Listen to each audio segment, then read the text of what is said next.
Paixão de Nosso Senhor Jesus Cristo, segundo Lucas. Naquele tempo, toda a multidão se levantou e levou Jesus a Pilatos. Começaram então a acusá-lo, dizendo: Achamos este homem fazendo subversão entre o nosso povo, proibindo pagar impostos a César e afirmando ser ele mesmo Cristo o Rei. Pilatos o interrogou: Tu és o rei dos judeus? Jesus respondeu, declarando: Tu dizes. Então Pilatos disse aos sumos sacerdotes e à multidão: Não encontro neste homem nenhum crime. Eles, porém, insistiam: Ele agita o povo, ensinando por toda a Judeia, desde a Galileia, onde começou até aqui.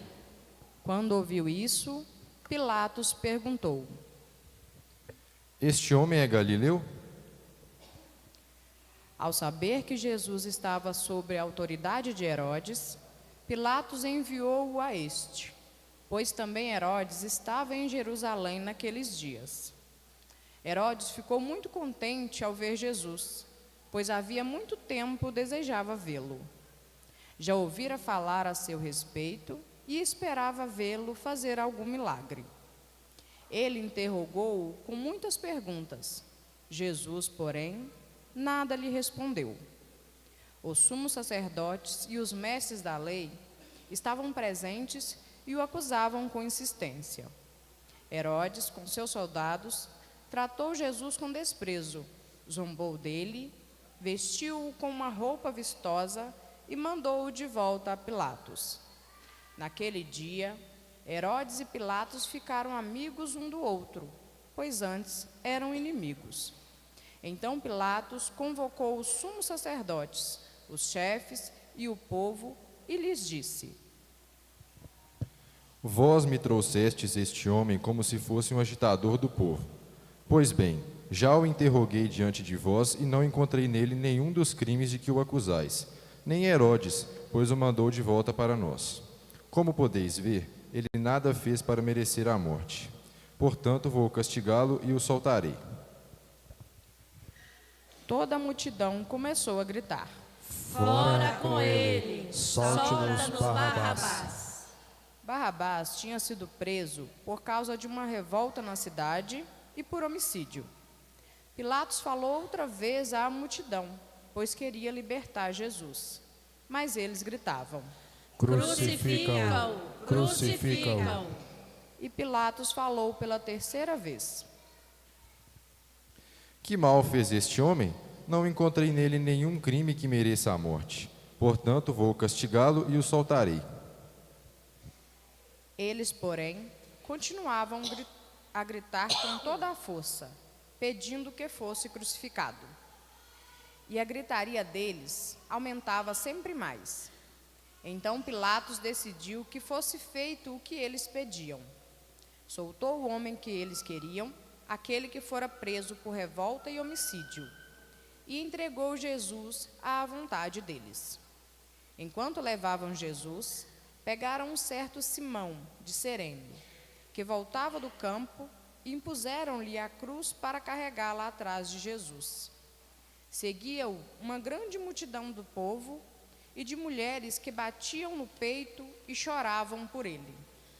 Jesus, porém, voltou-se e disse: Filhas de Jerusalém, não choreis por mim, chorais por vós mesmos e por vossos filhos, porque dias virão em que se dirá: Felizes as mulheres que nunca tiveram filhos, os ventres que nunca deram à luz e os seios que nunca amamentaram. Então começarão a pedir às montanhas: Caí sobre nós, e as colinas: Escondei-nos. Porque se faz assim com a árvore verde, o que não farão com a árvore seca. Levavam também outros 2 malfeitores para serem mortos junto com Jesus. Quando chegaram ao lugar chamado Calvário, ali crucificaram Jesus e os malfeitores, um à sua direita e outro à sua esquerda. Jesus dizia: Pai, perdoa-lhes, eles não sabem o que fazem. Depois fizeram um sorteio, repartindo entre si as roupas de Jesus. O povo permanecia lá, olhando, e até os chefes zombavam, dizendo: A outros ele salvou, salve-se a si mesmo, se de fato é Cristo de Deus, o escolhido. Os soldados também caçoavam dele. Aproximavam-se, ofereciam-lhe vinagre e diziam: Se és o rei dos judeus, salva-te a ti mesmo. Acima dele havia um letreiro: Este é o rei dos judeus. Um dos malfeitores crucificados o insultava, dizendo: Tu não és o Cristo? Salva-te a ti mesmo e a nós.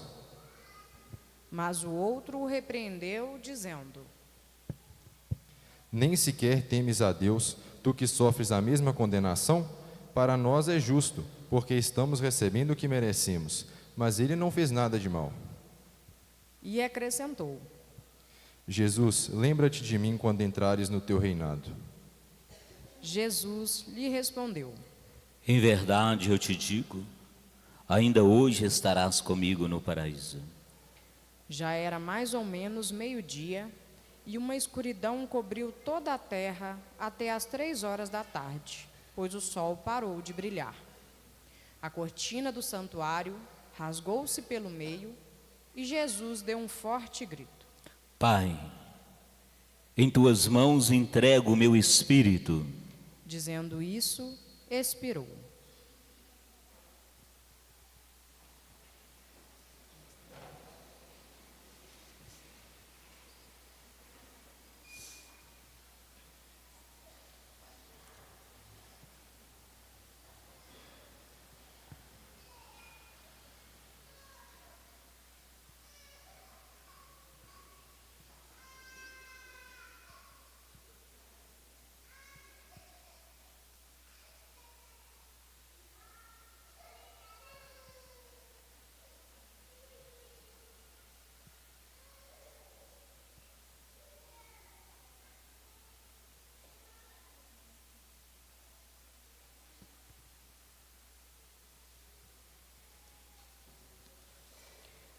O oficial do exército romano viu o que acontecera e glorificou a Deus, dizendo: De fato, este homem era justo.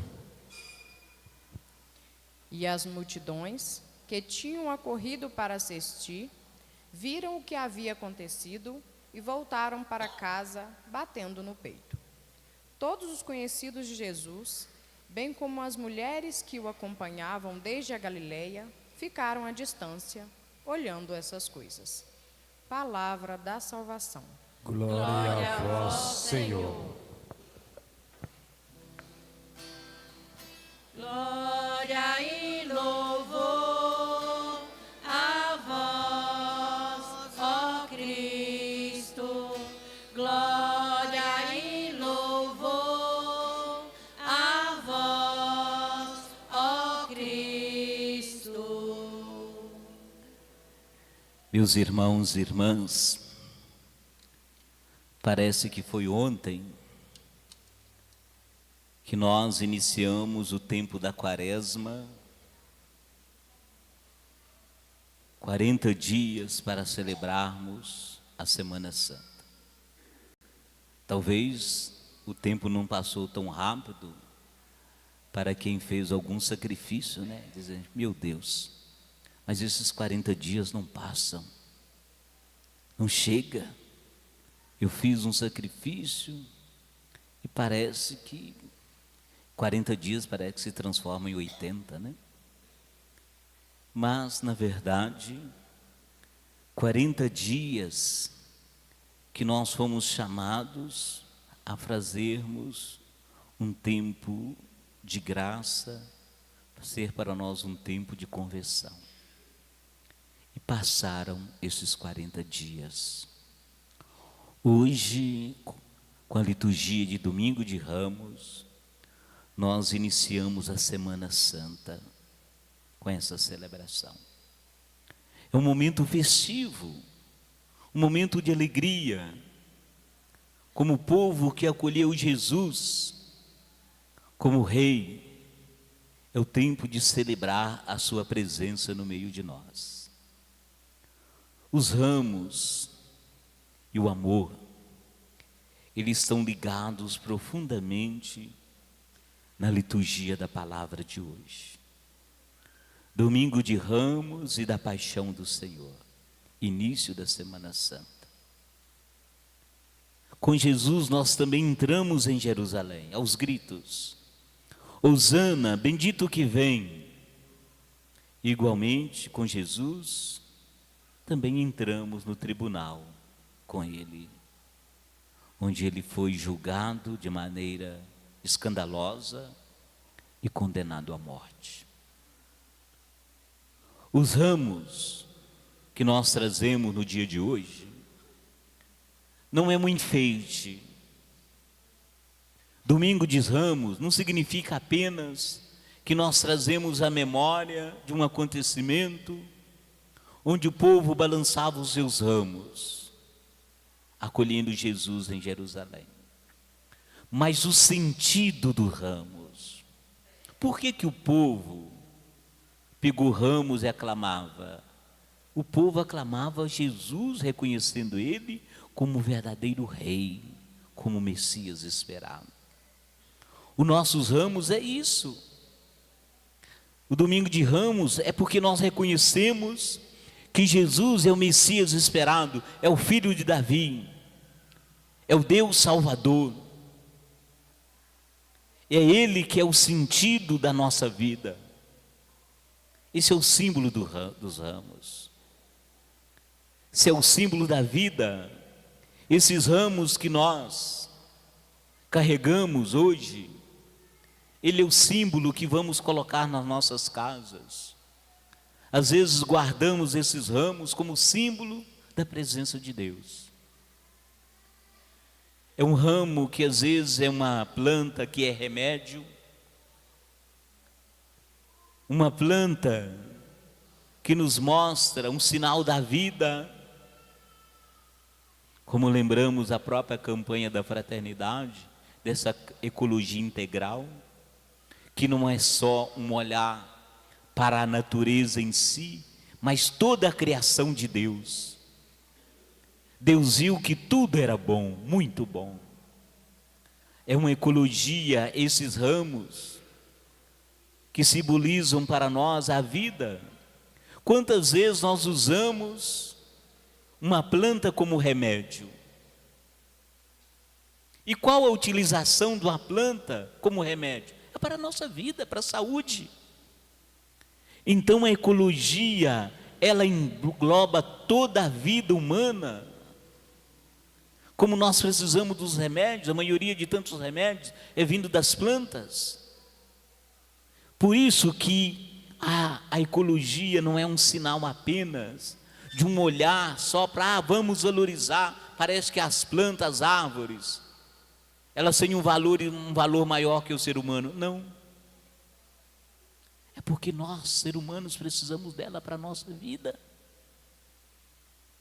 É porque ela tem um sentido na nossa vida. Como Deus também tem um sentido na nossa vida. Domingo de Ramos é bem simbólico para nós. É o sentido dessa vida que vem de Deus.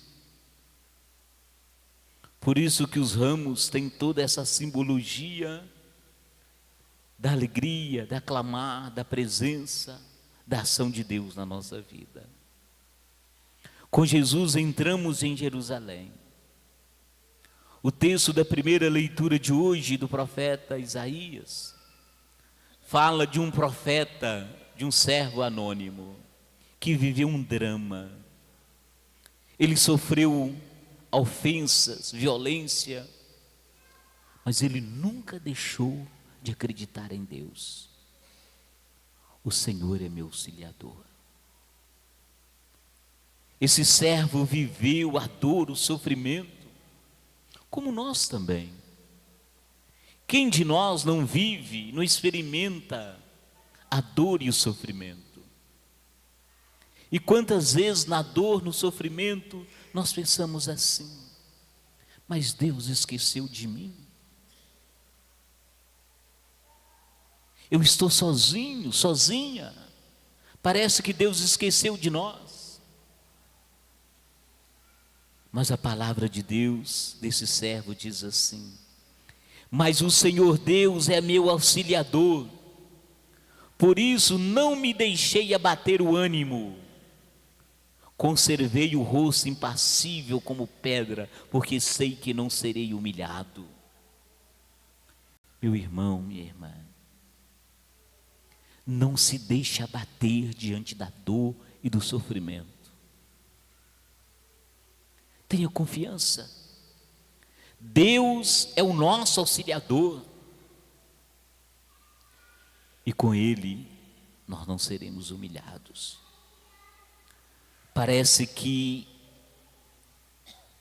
o salmo de hoje parece que é um clamor da ausência de Deus, mas não é. Como diz o salmista na nossa liturgia de hoje: meu Deus, por que me abandonastes? Parece que é um grito de socorro. Por que o Senhor me abandonou? Não, mas mesmo diante dessa angústia que esse servo sente, que nós também às vezes sentimos na vida, parece que Deus nos abandonou. Não, Ele nunca nos abandona. O Senhor se confiou e Ele liberte, agora Ele salve de verdade. É a certeza da presença de Deus na nossa vida. Por isso que Paulo fala na segunda leitura de hoje, ele escreve à comunidade de Filipos, ele fala que Jesus esvaziou-se. Os gregos usam uma palavra para designar esse esvaziar, significa kenosis, que significa abrir mão da sua condição divina. Ele se esvaziou. É como se Jesus dissesse assim: olha, eu sou Deus, e Deus não sofre, mas eu vou abrir mão da minha condição divina. Eu quero ser igual a vocês. Eu quero sofrer aquilo que vocês sofrem. O nosso Deus não é um Deus teórico. Eu acho que Ele sofre. Não. Ele experimentou a nossa dor. Ele sofre como nós sofremos. Mas mesmo diante do sofrimento, nós não somos derrotados. O São Paulo diz assim: mas Ele se esvaziou, Ele sofreu por nós. Mas Deus não o abandonou. Deus os exaltou acima de tudo e deu-lhe o nome que está acima de todo nome. Diante da dor, do sofrimento, da cruz, nós não somos humilhados. Nós somos exaltados. Porque Deus é o nosso auxiliador. E com Ele nós não seremos humilhados. Experimentamos a dor, o sofrimento, como o próprio Filho de Deus experimentou. Mas como vimos no texto do Evangelho da Paixão, Deus não o abandonou na cruz. Nós vamos iniciar a Semana Santa. Para muitos, a Semana Santa termina na sexta-feira. Para muitos, o dia mais importante da Semana Santa é a sexta-feira. Por quê? Porque nós meditamos o sofrimento. E nós identificamos muito com a cruz, com o sofrimento. Mas não. A Semana Santa não termina na sexta-feira. o dia mais importante da Semana Santa não é a sexta-feira, mas está naquilo que nós vamos celebrar no sábado à noite, na vigília pascal, no domingo. Ele não está aqui, ele ressuscitou. É a vida. Deus não abandonou o seu filho num túmulo, mas abriu esse túmulo para que o seu filho viva. É assim que Deus faz conosco. Deus não nos criou para estarmos num túmulo de dor e de sofrimento, não. O amor de Deus nos exalta e nos faz vencedores. A liturgia do evangelho de hoje, nós temos dois evangelhos. Um da entrada de Jesus em Jerusalém e o outro da sua paixão. E essa liturgia nos possibilita unir esses dois evangelhos. Por quê? Porque o mesmo povo que aclamou Jesus como rei, pegou ramos, tal, foi o mesmo povo que foi manipulado pelas autoridades do templo e preferiram Barrabás e condenaram Jesus à morte. Em Jerusalém, montado no jumentinho, símbolo de humildade, em contraste com os reis naquele tempo, andava em cavalos vistosos. Jesus, o rei humilde, ele entra num jumentinho e é aclamado como rei. E o povo, clamando Jesus como rei, e os fariseus ficam assim, puxa vida, esse homem vai trazer problema para nós. E aí eles falam para Jesus assim, manda o povo calar a boca, manda os seus discípulos calar a boca. E Jesus vai dizer para eles assim, não, eu vos declaro, se eles calarem, as pedras gritarão. Jesus é o Messias, sim, mas o Messias humilde, doador da vida. E no Evangelho de Lucas, São Lucas conta para nós como que foi o julgamento, a crucificação, a morte de Jesus e as suas últimas palavras na cruz. A morte de Jesus tem que ser entendida no contexto no que ele viveu. Jesus recebeu uma missão. E qual que é a missão dele? De anunciar o reino de Deus. E que reino é este? Como vimos durante a Quaresma, quando Jesus fala de um pai misericordioso, que ama um filho, mesmo que esse filho seja ingrato com ele, ele continua amando o filho. Um Deus que é capaz de não promover apedrejamento, como no último domingo, quando aquele povo queria apedrejar aquela mulher, e Jesus, não, eu não te condeno. Jesus sempre mostrou um Deus que é amor, que é misericordioso. E isso incomodou muita gente, como incomoda nos tempos de hoje. Como? E por causa disso, a proposta de Jesus entrou em confronto, em choque, com as pessoas que pensavam diferentes. Então, se sentindo incomodadas, o que eles fizeram? Vou matar esse homem. Então a morte de Jesus não foi um acidente. Eles sabiam o que estavam fazendo com ele. Eles armaram, arquitetaram a morte de Jesus. Por isso que vimos no evangelho de hoje, Jesus diante de Pilatos, diante de Herodes. Jesus é humilhado, Herodes veste Jesus com uma roupa brilhante, pura gozação. Jesus é entregue aos sumos sacerdotes. E aquelas pessoas, há um perigo muito grande de manipular a nossa consciência. Os líderes religiosos daquele tempo manipularam a consciência do povo. O povo que tinham sido maravilhados, gritando Jesus como rei, agora não. Agora eles não querem Jesus mais. Por quê? Por que eles mudaram de ideia? Porque a consciência deles foram manipuladas. É o perigo de nós termos a nossa consciência manipulada. Porque quando eles manipulam a nossa consciência, o bom, que é Jesus, se torna mal. E o mal, que é Barrabás, se torna bom. Quem escolheu? Foi o povo? Não. Foi um grupinho, os líderes, que manipularam a consciência do povo. É o perigo da gente ter a nossa consciência manipulada. Pilatos, ele até declara que Jesus é inocente, mas ele se acovarda. Ele sabe que Jesus é inocente, mas ele se acovarda. Ele prefere ouvir o povo que quer a morte de Jesus. Pilatos quer soltar Jesus, mas o povo quer sua morte. Então, Pilatos entrega Jesus. Jesus é inocente, o Evangelho vai dizer.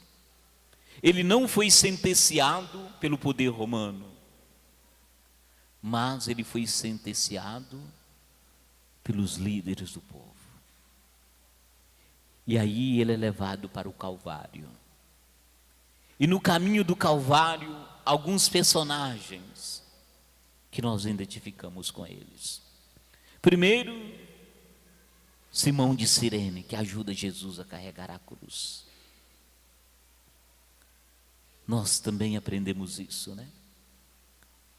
Como é bom, satisfatório cumprir a nossa missão. De também ajudar os outros a carregar a cruz, solidariedade. As mulheres que choravam. Simão de Cirene e as mulheres seguem Jesus, vão atrás dele. Enquanto os discípulos de Jesus, os 12, correram, mulheres corajosas, elas vão atrás de Jesus. Ser discípula de Jesus é isso. Não ter medo da cruz, ir com Ele, atrás dele, com Ele. Percorrer o caminho da dor, do sofrimento, mas sabendo que Deus é o nosso auxiliador. Jesus foi crucificado entre 2 malfeitores, 2 ladrões. Interessante, até na última hora, Jesus está entre os pecadores. Ele foi acusado de comer com os pecadores, com os malfeitores. Na hora sexta, 3 horas da tarde, o sol desaparece. A cortina do templo se rasga para dizer assim: olha, Deus não concorda com a maldade humana. E Jesus entrega o seu espírito. Ele entrega. Ele é o Senhor da morte. Ele não é vencido pela morte, mas ele entrega o espírito para o Pai. E o Pai vai devolver depois esse espírito, ressuscitando ele. Por quê? Porque o nosso Deus é o auxiliador. Com ele nós não seremos humilhados. Entregar o espírito a Deus. Jesus teve uma vida machucada, ferida. Pai, eles não sabem o que fazem. Pai, perdoar, eles não sabem bem o que fazem. Sem ódio, sem vingança, ele entrega.